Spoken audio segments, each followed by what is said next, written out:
What up, meatheads? This is Travis, American Butcher, and this is the Meat Block Podcast.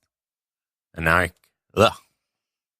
like I say every intro when I usually mess up, just like I did, this is the podcast for butchers, by butchers. I mean, wow, I'm 0 for 2 with this intro, and you know what? I'm just gonna keep rolling. What up, meatheads? This is Travis, American Butcher, and this is the Meat Block Podcast, the weekly podcast by butchers for everyone. I think that was much better. And before I roll the intro, and before I tell you what the topic is, I just want to ask that you recommend us to a friend, someone in the culinary world, someone who just may love meat, maybe that vegan asshole that you're friends with. So recommend us and review us on iTunes. And now time for the podcast. Good cutting enhances the quality of good meat. In his way, the meat cutter is an artist. Poor cutting results in an inferior piece of meat, regardless of quality. Trade. T-R-A-D-E. Definition. Noun. A skilled job, typically one requiring manual skills and special training. So, in this episode, we're going to talk about the word butchery, but not in like the sense that we have in the past as far as what that means, but as in whether or not butchers, and whatever we defined that earlier in a previous episode, slaughterman, artisanal, all that. Whether if it's an art or a craft or a trade. And so the other evening I was FaceTiming with my friend Norm the butcher out there in San Francisco, good friend of the show, good friend of mine. We were talking about the idea or what craft butchery or artisan and skill, what's that mean? And it had to do, it was this wide topic about, America's standing in the international butchering community, and that essentially the mechanized food system that created, after World War II with the baby boomers, and then in the 60s and 70s, how supermarkets went from whole carcasses and quarter beef to subprimals to what looks like it's going to be, I wouldn't be surprised if it was prepackaged meats and things like that, so that as the slowly decline and the downfall of the corner butcher store and the butcher shop in America, the craft, the artisan, the know-how, the skills, quote unquote, I'm not trying to throw shade at anyone, went down as well. And it didn't seem that happened in other Western countries, I would say, where they still had more corner butcher shops. They still, I'm not dumb. I do realize that there are supermarkets, and there's even Costco's and in Europe and things like that. But it seemed like the change was delayed, and that their small crafted generations old shops are still around. Just look at Simon, who we've talked about on the show before, Simon the Butcher, who's a member of Team Great Britain for the WBC, that he is multiple generations deep in his trade, been in the industry since he was 13. And it's hard to find that in America unless it's small, family-owned custom shops or custom slaughter facilities.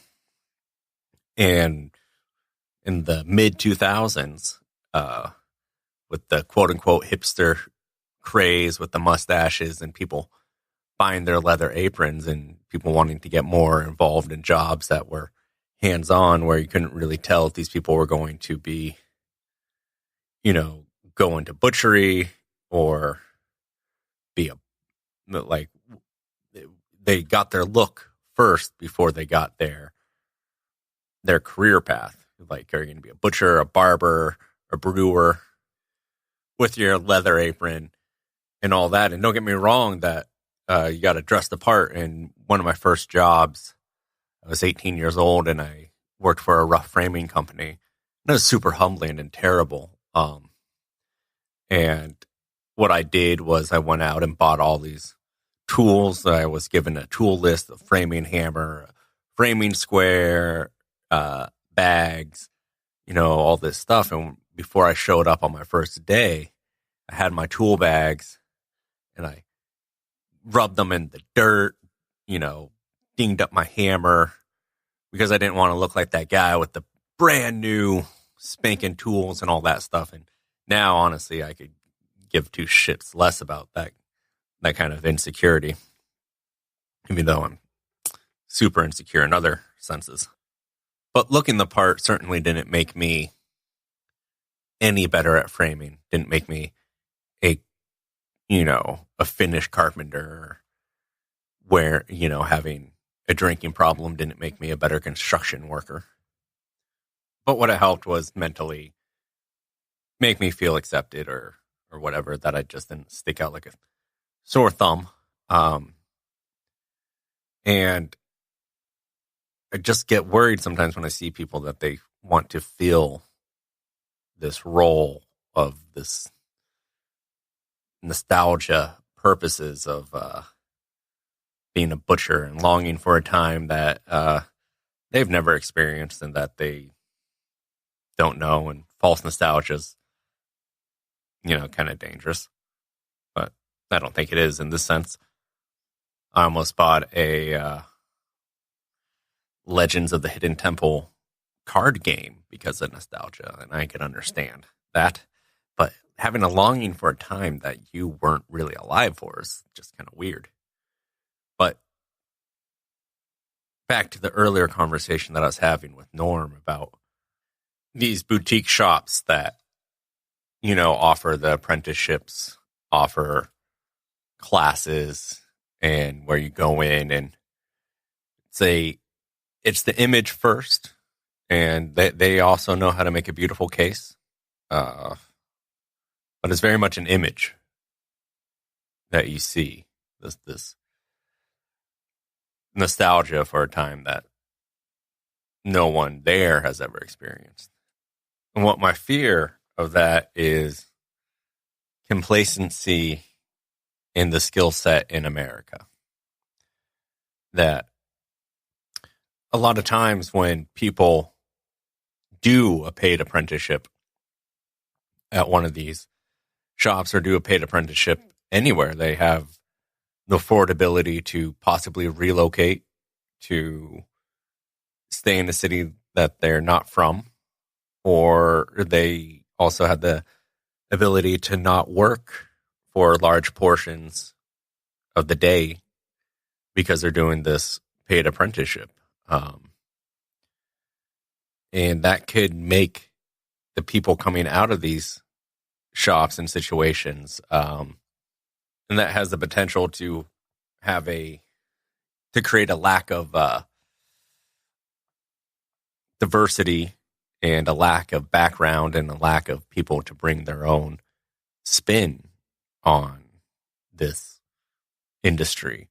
And I know a lot of times when people do paid apprenticeships, and the reason shops do paid apprenticeships is because when you train someone and you take on a stage, or that they're really, by the time they get good, where you could rely on them, they're leaving to go to the next thing because the demand for skills like that is higher than the wage. A lot of these shops in high metropolitan areas where the rents are really high and their meat prices are very high and their margin isn't pushed. It's pushed onto the customer, certainly, when you're paying, $16 for a pork chop, or $16 a pound, but the margin is also pushed onto that free stages, the apprenticeship program, and the low wages that these craft butchers are doing. A lot of times when people leave shops, that they just use it as another buzzword of a lot of culinary people to add to their resume. I can't tell you how many times I've met a chef who also tells me they're a butcher. And even though in our episode about definitions, yes, in that episode I agree that they can call themselves whatever, but it's also just like, come on, dude. Don't tell me that. Other conversations I've had with another good friend of mine is Brian Mayer, and I'm trying to get him to get on the show, but we've had missed windows. But luckily, we're going to be staying in the same hotel at the end of July, and I think I could get an interview out of him. Pretty excited about that. And we've talked before about apprenticeship programs he's run and the price point, and then a lot of the apprenticeships in people who moved on after his apprenticeship program go to open up their own shops, and they take on apprenticeships, but only with the knowledge that they got from Brian, when Brian is antiquating knowledge that he's got from all over the industry. And then that knowledge gets passed on, and it's like the game of telephone, or, the information gets diluted after a while. And my fear with this is having complacency or unfound arrogance in people who I would encourage to go and work in a back of the house, who I would encourage to go work at a processing facility. I think to be a true artist or in all that, to understand the carcass from all aspects of the industry. David's going to talk more about this subject. Hey, meatheads. David here. So butchery, skilled labor or art that's functional? Mostly. I don't know. I think it's a polarizing subject, obviously, and I wanted to ask a couple people around me their thoughts. So I busted out the recorder at work. The first person I asked was Melanie. Melanie is our new meat cutter on our team. She's fast, efficient, hardworking, intelligent. It's awesome to have someone on our team like her. And I asked her thoughts. Here they are.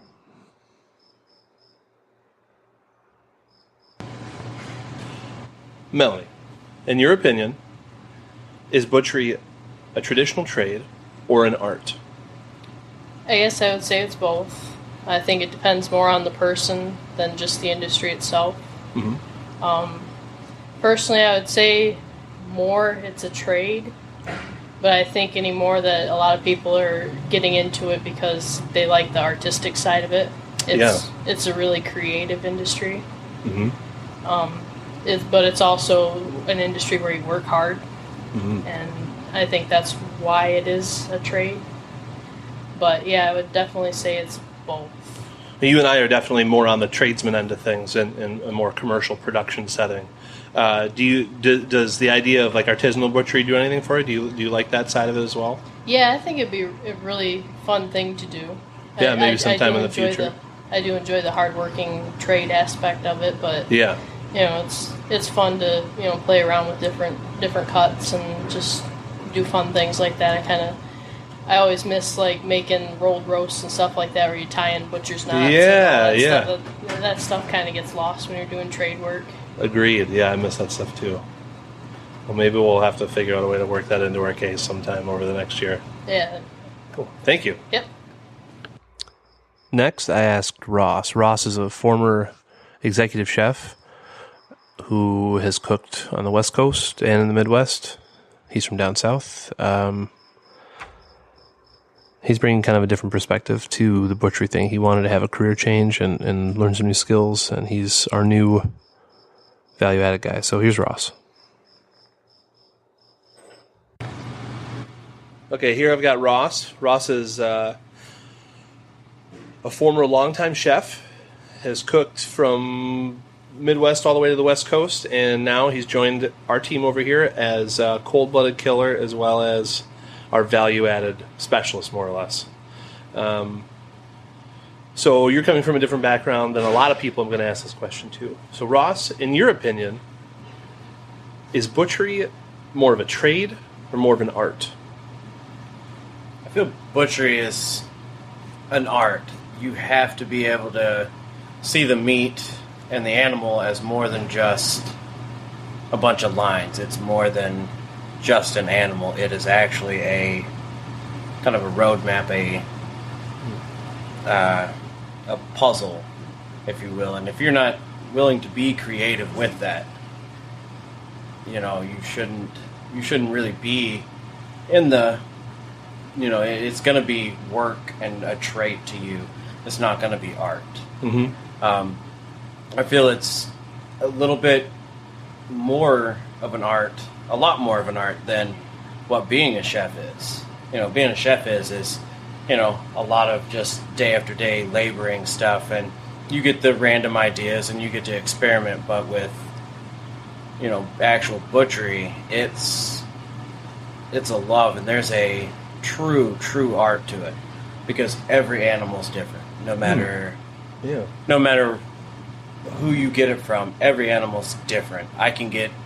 As a chef, I can get an onion, and it's the same onion every time. Sure. Or a potato or something like that, but you've got different animals coming in all the time, and there's not the same map, and you have to really be an artist to be able to make your product the same every time with a different animal coming in each time. That's a really interesting perspective. I like that. Thanks, man. I appreciate it. You're welcome. Yeah. Now, there's a couple of perspectives that I hadn't thought of. Those are some fresh takes on it. And I imagine if I talked to 50 other people, I'd probably have 50 other ideas about whether butchery is a skilled trade or an art. This is something I've thought about a fair amount during my career thus far, and I think I've kind of straddled the line, sometimes been one side of the spectrum, sometimes been at the other end, relative to the things that I wanted to be doing or learning at that time. There does seem to be a bit of a rift right now, though. It doesn't seem to be a balance in the world of butchery, in my opinion, as far as where the resumes are being sent. It reminds me kind of this term called conspicuous consumption. I was reading about this in regards to kind of the labor crisis and how there aren't a lot of tradespeople currently out there looking for work. There are more jobs than there are tradespeople. And this author was basically asserting that people are currently picking their jobs the way that they shop. It's a type of shopping called conspicuous consumption. It's where the consumer class buys expensive and artisanal products in order to display wealth, culture, intelligence, or ideals of some sort, rather than choosing products or services that meet their practical needs. In this article, written by Venkatesh Rao for theribbonfarm.com. The author asserts that we've, over the last 30 years or so, have more and more been practicing conspicuous production. Basically, more and more people are choosing jobs the way they choose products. They look for prestigious companies to work for, or even accept less money to work for somebody famous. Sometimes it's as simple as someone saying that they're doing what they love, which may actually be finding a job that allows the worker to fulfill that narrative that was created before learning the basics. One time I was working at a butcher shop, and someone that was totally new to the business, it was their very first day, and they came to work with an artisanally handcrafted leather apron and a vintage scabbard full of wood-handled repurposed knives, things like that. This person hadn't cut meat a day in their life, but clearly there was an image constructed beforehand. Now, it probably sounds like I'm being kind of scornful, but I don't really mean to be coming from that place. But perhaps this change in the younger generation's incentives for employment could have something to do with the huge drought of skilled trades workers out there, and the abundance of low-paying, entry-level artisanal jobs out there. I think it's a phenomenon especially present in the food production industry, really, from kitchens to butcher shops. Rarely does someone passionate about charcuterie or sausage making get their start with within a USDA high volume production facility or something like that, or like a cut and wrap, where entry pay is average. Training is definitely provided, though, and upward mobility is most likely capped. Instead, I think a lot more young workers choose a business with a well-curated image, maybe through marketing or social networking or something, with a low entry-level wage, slow training program, and a boom or bust sort of upward mobility, as if you were going to become the next celebrity. I think the false but perceived disparity between the two worlds robs the entire industry of potential talent, actually, and income in general, I think. So, obviously, I'm going to digress again and again, but what I'm really getting at is that I don't really think that butchery falls under the trade or an art or other of the categories. Rather, I think that artisans are a type of trade person, and the two styles are totally cooperative and even symbiotic in some ways. So when I was kind of brainstorming about what I thought could be some of the reasons for this cultural phenomenon of trades versus artisans, I was quickly reminded of my own adolescence, really. In high school, I was a pretty good student. I mostly got straight A's, some B's. I scored well on aptitude tests. And my teachers and parents were super clear about what I was going to do after high school. I was going to go to college, right? I was going to live up to my quote-unquote potential, go to university for engineering or something, get a job for a company, or become a teacher. Like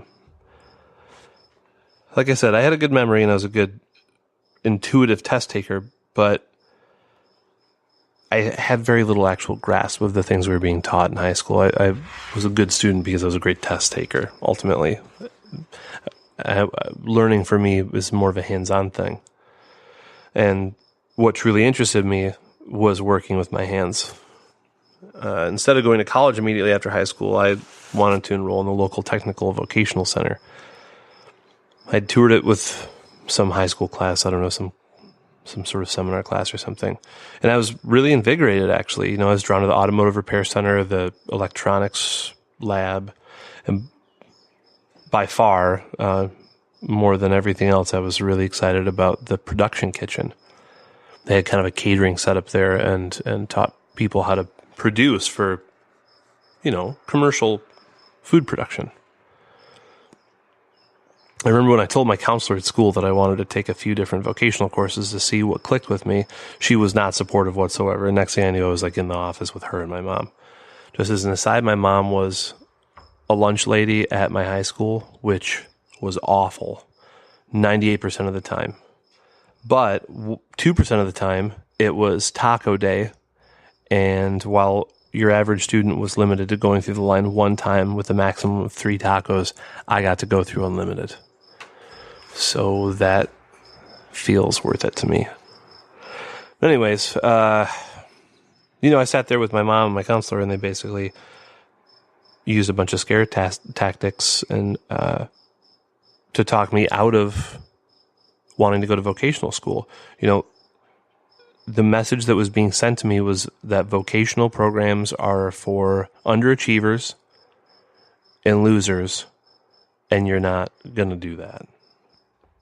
And that shit really stuck with me, it's really stuck in my head, and it set me up for almost a decade of aimlessness, professionally, and unrealistic expectations, because I truly believed, before I actually stopped and thought about it, I truly believed that trade careers are for stupid people, and I should have a well-paying, challenging job requiring lots of schooling.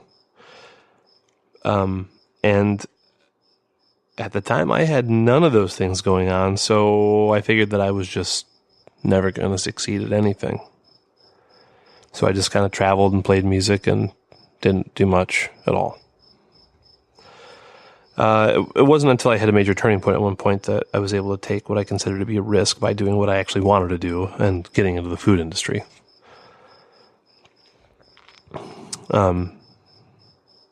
But then I was still stuck with that feeling like, if you want to do this, then you have to go to school, become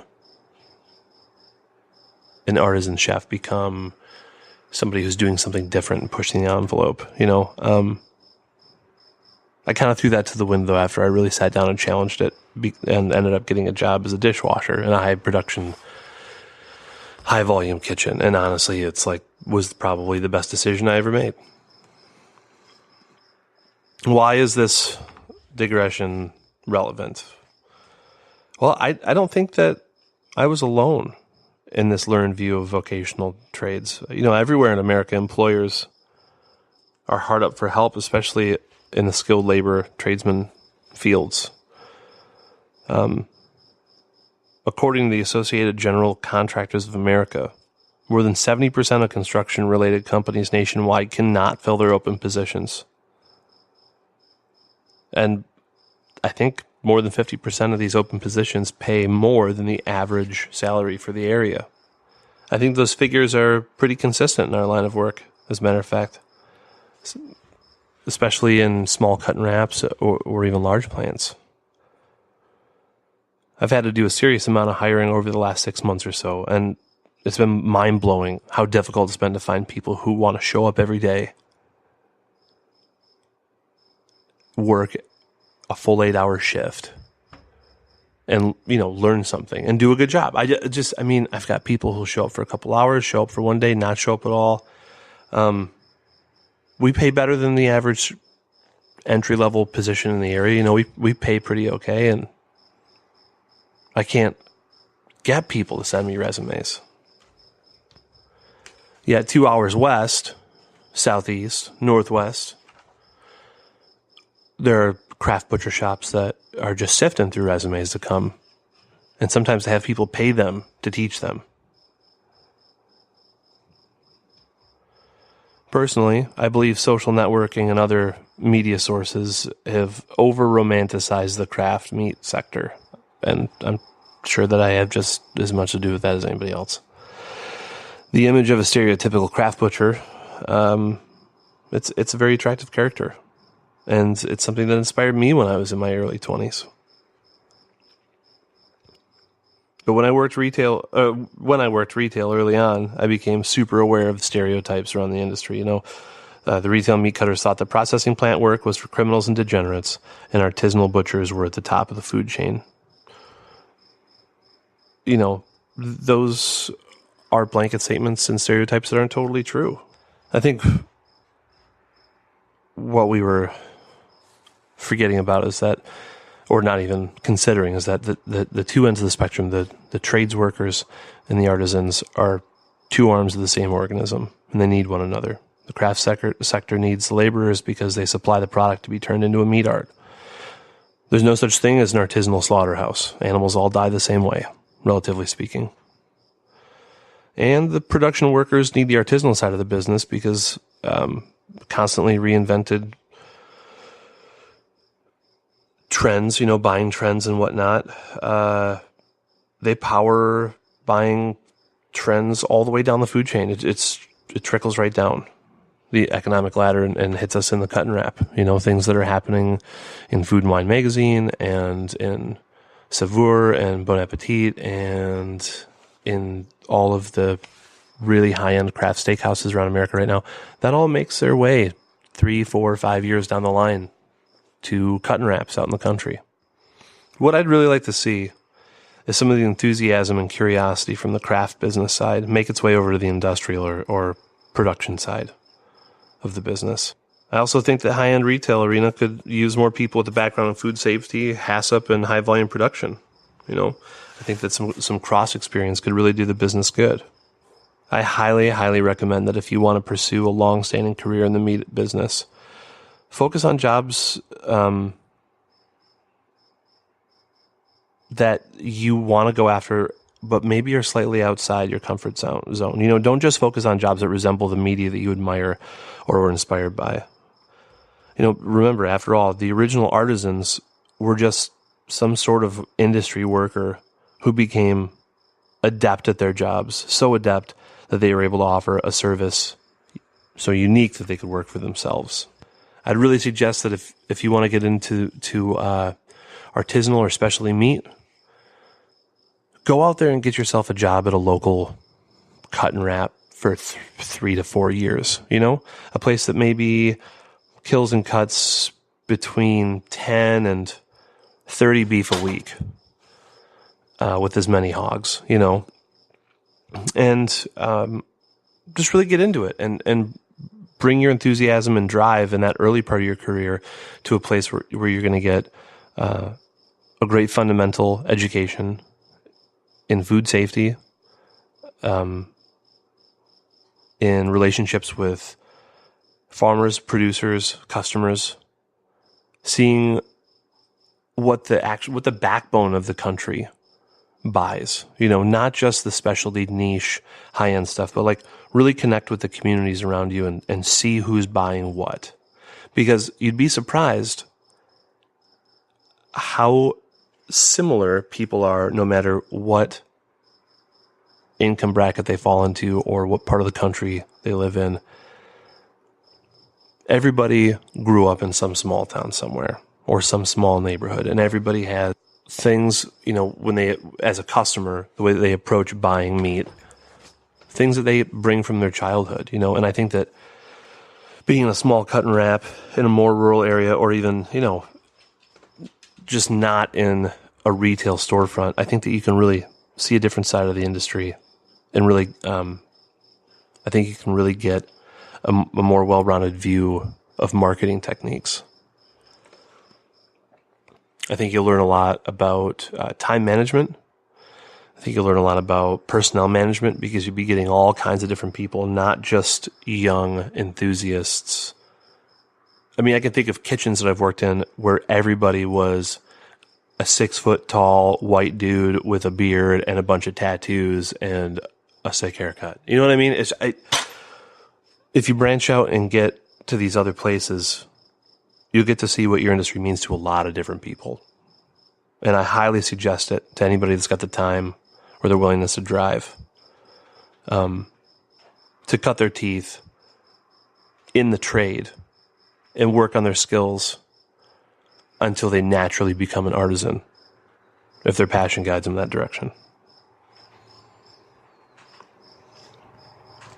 So that made me think, this is Travis again, by the way. That I once saw this meme about Butchery, and it said, something to the effect of, I've problem solved 100 things that you didn't even know were an issue before 10 o'clock. And it's just one of those arrogant things that you see. I have an arrogant sweatshirt that says 99% of people could do my skill or some dumb shit like that, which I do agree with. But I need to instill that false modesty. Joking. It's the tears of a clown. Anyway, and that problem solving meme is true. That whether you're working in a case like setting or in a cut and wrap, and one of my favorite things to do is to work with the consumer, get my cut sheet so it makes everybody happy, and also is cohesive and makes sense to me for when I'm going to cut it, that it's something that I didn't oversell. I know a lot of times working with the customer that it's like, oh, this person doesn't know, and this is impossible or this is dumb. But where an art comes in for that trade part of the industry is talking to your customer, and it's the gift of gab. It's where you got to put a little snake oil, rub it all over your body. And what you're going to do is walk them through a cut sheet that makes them think they're getting everything they want, while yet meeting your needs and not slowing you down as a cutter or as a person focusing on production. Innately, problem solving to this measure, I don't think is really considered a art, in the sense that artists don't look at a bunch of canvases and say, well, I need this much paint to go here, or I got this much clay, or I need to get this many sculptures out of this piece of marble. But if you're a stone worker versus a sculptor, or if you're a ceramics maker versus someone who works with clay, and if you're a house painter versus a artist, you would look at all those things as ways to push your margin by raw materials and how many jobs you could spread them out over a period of time. And you're not really worried about the creative aspect of your job, where you talk to a homeowner and they come in and say, like, well, you said you wanted it this color, but this was my interpretation of the color, and I hope you like it. Where Butchery has a lot of that, where you want to stuff your case with this and fill your orders that make everything look nice and still make the customer happy. Because even though a lot of things happen behind that case, and when I mean behind that case, I mean removed from that boutique shop. I mean the person who's possibly packing and breaking that subprimals to the people slaughtering. The first thing people are going to notice is that French lamb chop. And they're going to see that as the art and not the person who killed that animal, or the couple of hands or maybe a couple dozen hands that dealt with it on its way out of the slaughter facility into the packing house. The person who's going to get the credit besides the artist and butcher is going to be the farmer for creating a medium or canvas, if you will, that allows such beautiful end results to come out of this raw material. I remember when I was working in New England, and one of the big slaughter accounts was Together Foods, and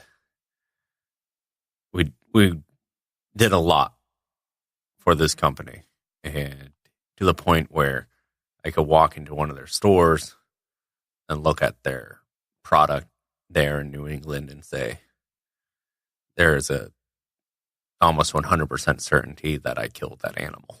And seeing people with their aprons and their scabbards and their wood handle knives creating this beautiful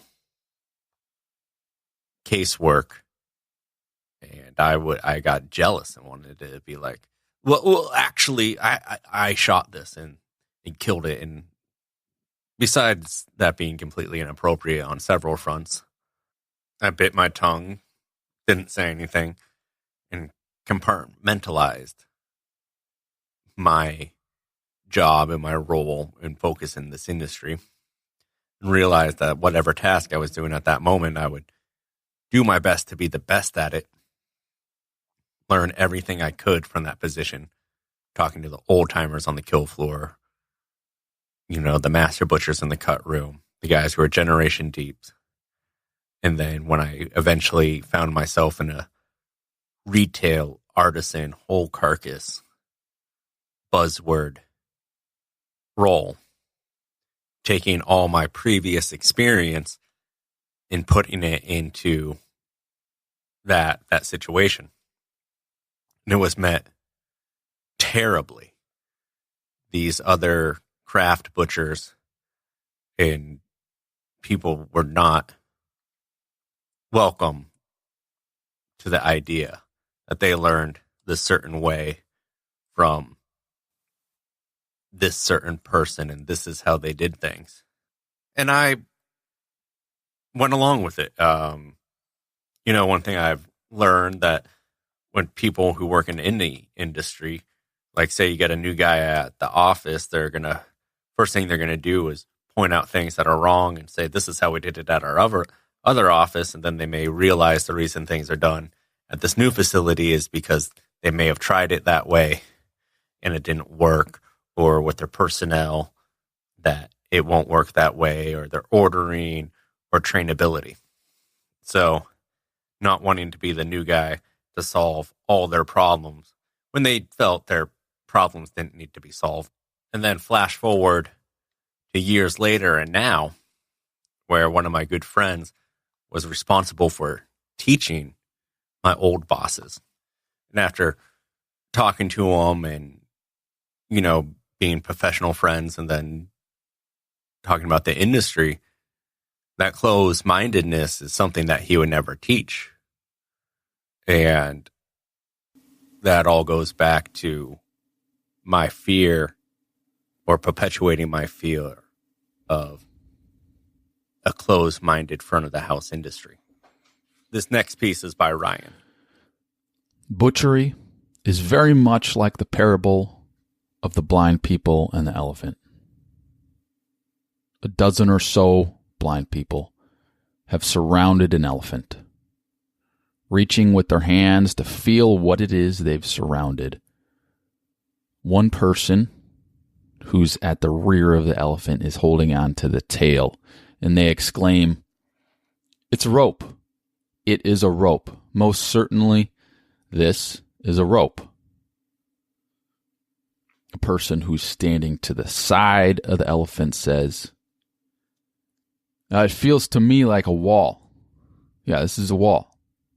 Another person who's feeling the leg says, "What are you guys talking about? This is some sort of tree." And the person at the trunk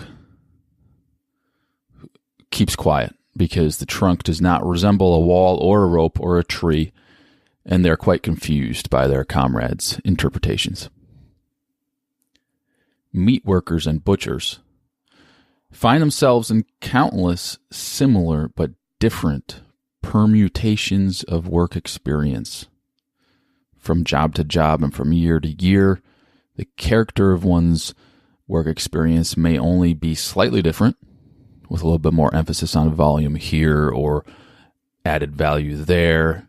In other cases, our jobs may look drastically different, such as when comparing game processing to work in the gut table at a large packing house, or when comparing being a grocery store meat wrapper to being a farm kill custom slaughterman. In a sense, we are all correct about the interpretations and conclusions we come to.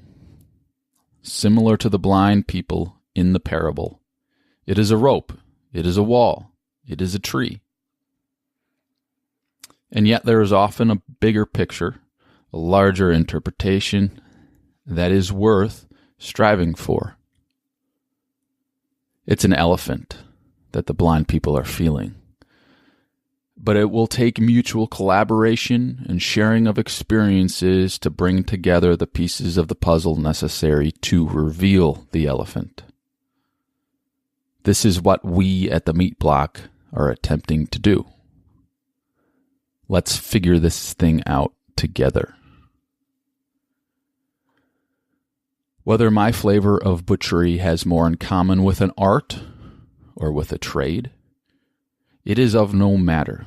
Whether my butcher job is more similar to a factory worker, or more similar to an old world carpenter, or more similar to a chef, or a poet, or a hunter, or a talk therapist, it's still legit.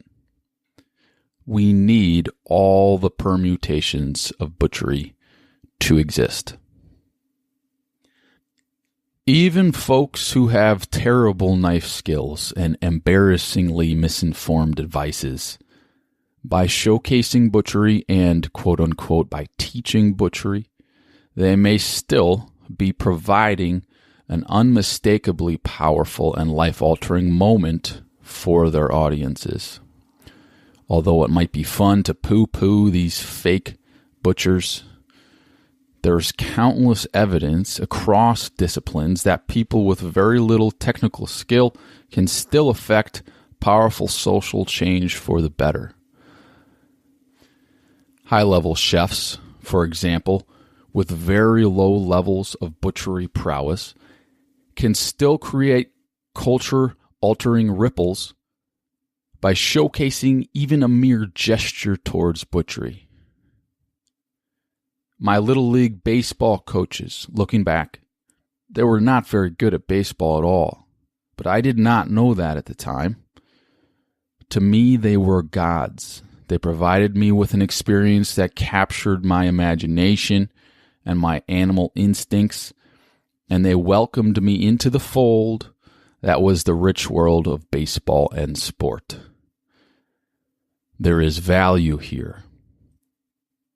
Even if, after some time, it became clear that I must unlearn the habits my early mentors taught me, I'm still grateful for the impact they had on me at the mind level.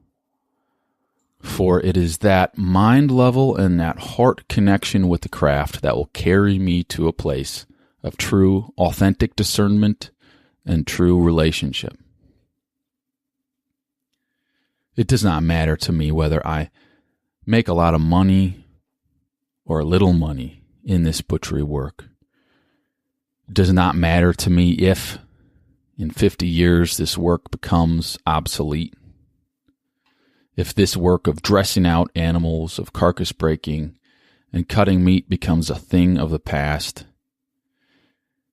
If meat industry jobs are taken over by sophisticated robots, for that matter, if all human jobs are taken over by robots, and we are no longer required to work for money at all, then in that scenario, in order to live fulfilling lives, humanity will need to do those things and perform those activities from which we derive purpose and meaning. For me, the landscape of butchery is the work that I would choose to do anyway. It is a work that captures my instincts and my imaginations. It is personal and compelling to me. I do this work even though I receive very few accolades or acknowledgement for it. I receive a meager salary. When I say I do slaughter work, most often this is met with apprehension by most of society. Confusion even. My coworkers begrudgingly, once in a blue moon, might offer a statement like, "You're improving."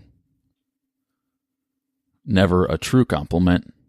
There are no adoring fans, and this is all totally fine with me. For me, there is the satisfaction that I have found a work that I can immerse myself in. A work that captures my attention, captures my instincts and my imaginations, and a work that I would choose to do anyway. Even if/when society's need for knife-in-hand butchers has waned. recently, I read a book by Jack London, The Call of the Wild. I read this book to my kids. I very much like reading to my kids before bed. And especially I like finding books to read that all of us enjoy. The Call of the Wild is a book about sled dogs and sled dog life in the Northern Territories during the gold rush of the 1800s. More specifically, it is about one dog named Buck, a domestic collie mutt that lived a comfortable life in his human family in California until being kidnapped, broken, and sold into the slavery of a life in the traces. A life of pulling sled with a team of other dogs, mostly husky dogs. Buck was an anomaly in that he was not born into this life. It was foisted upon him. And unlike the mostly husky breed genetics that permeated the pulling teams he found himself on, his genetics were not as well adapted to the harsh weather and landscape. Yet, as the story unfolds, some innate memory is awakened in Buck. Something from far back in his canine lineage begins to come alive. And against all odds, he begins to thrive. He finds the pure joy and the meaning and the purpose that is at the heart of a sled dog, of a life in the traces, as they say. I could not help drawing parallels to my relationship with meat cutting. Though my experiences are not nearly as epic and legendary as Buck's would become through the course of the novel, there's an aspect of Buck's journey that I connected with. From here, I'll read a few quotes from that book. Here's a quote about Buck beginning to come alive and thrive as a sled dog. There is an ecstasy that marks the summit of life, and beyond which life cannot arise. And such is the paradox of living. This ecstasy comes when one is most alive, and it comes as a complete forgetfulness that one is alive.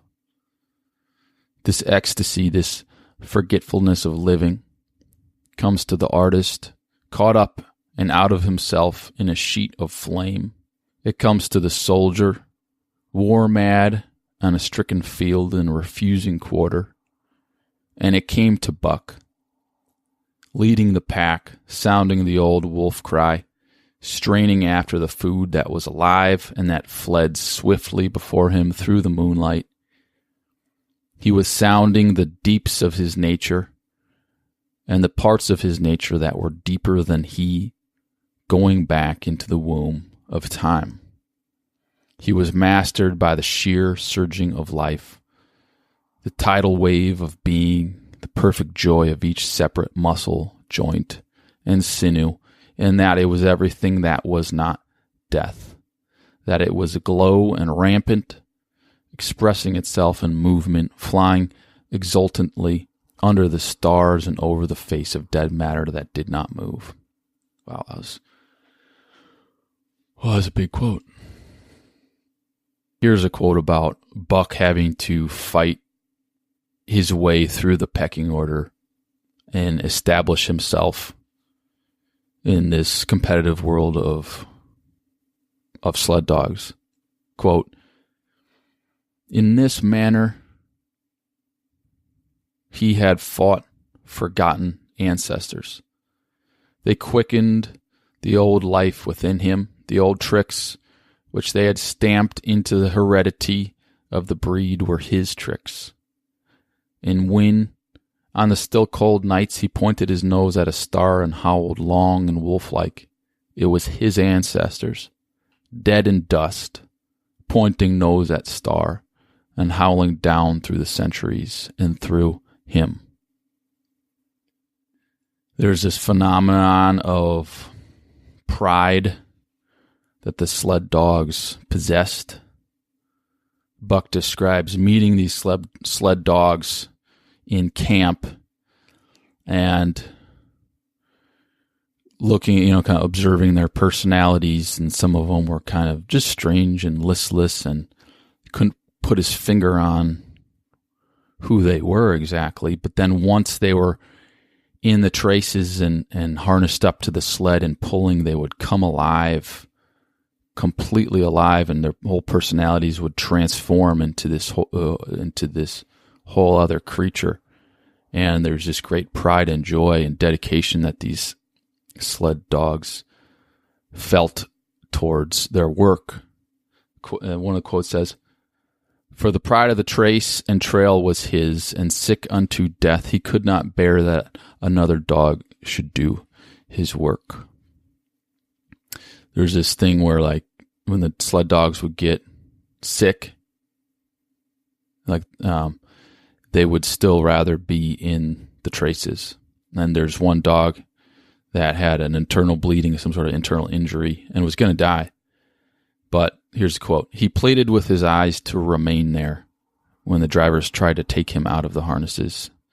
The driver was perplexed. His comrades talked of how a dog could break its heart through being denied the work that killed it, and recalled instances they had known where dogs too old for the toil or injured had died because they were cut out of the traces altogether. Also, they had it a mercy, since Dave was to die anyway, that he should die in the traces, heart easy and heart content. So he was harnessed in again, and proudly he pulled as of old, though more than once he cried out involuntarily from the bite of his inward hurt. Several times he fell down and was dragged in the traces, and once the sled ran upon him so that he limped thereafter in one of his hind legs." End quote. And then that dog named Dave died shortly after. But in conclusion, because I want to wrap this up in a nice, beautiful trust package for the listener, I feel like David's takeaway was that don't let this polarize you, that this is a polarizing topic. And I think I got into that as well. And what I take away from Ryan is, call it whatever, but as long as you're happy and you're properly driven, that's what's important. Also, what I took away from Ryan is the person who was grabbing the trunk of the elephant was thinking he was grabbing a dick. All right, meatheads, that's going to do it for this week's episode of the Meat Block Podcast. I hope you enjoyed it. I hope you just think about it. What is it? An art? Is it a craft? Let us know. Is it a trade? And the way you can let us know is by emailing us at themeatblockpodcast@gmail.com. You can tweet us at themeatblockpod, Instagram at themeatblock, and Facebook at themeatblock. And also, let us know on iTunes when you leave that review in your 5 stars. And if you're looking for a way to get a hold of Ryan, he is at Gather and Break on Instagram. David is at A Farm Butcher on Instagram. And I am at American Butcher on Instagram and Facebook. This week's meathead is Basic Butch.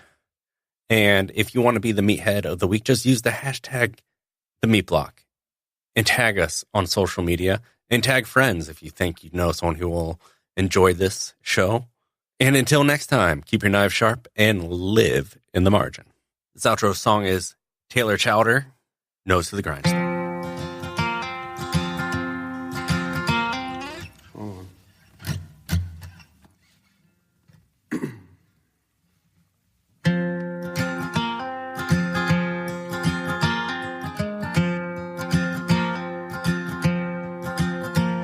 Daddy worked like a mule mining Pike County coal. He fucked up his back, couldn't work anymore. He said, one of these days you'll get out of these hills. Keep your nose on the grindstone and out of the pills. See, the ways of this world just bring you to tears. Keep the Lord in your heart and you'll have nothing to fear. Live the best that you can, and don't lie and don't steal. Keep your nose on the grindstone and out of the pills.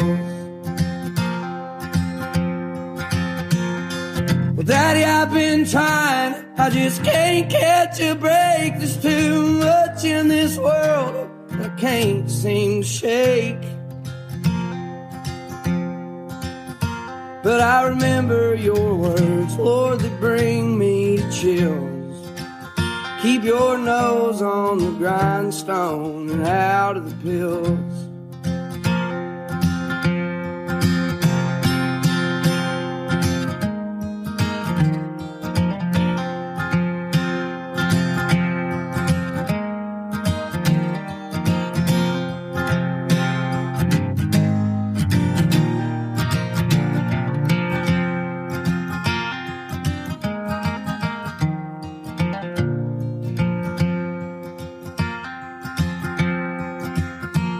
Keep in mind that a man's just as good as his word.